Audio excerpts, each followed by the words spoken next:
Hello everyone, today we'll be seeing how to interface Raspberry Pi with the Starterkit introduced by Tenet Technetronics. The components required are a Raspberry Pi 3B Plus model, a Starterkit, HDMI to VGA cable, microSD card, a USB power adapter.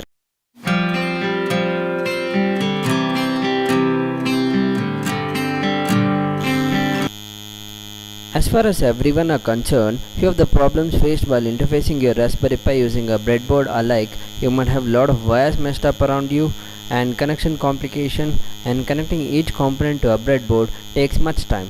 To make this much more easier, Tenet Technetronics introduces you the Starterkit for Raspberry Pi,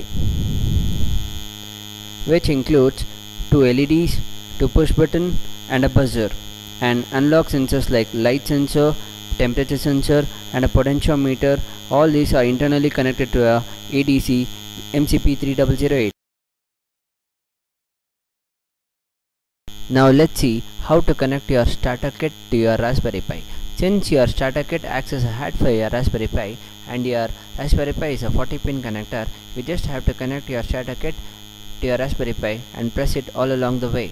Once it is connected, and you are ready to rock and roll with your own experiments.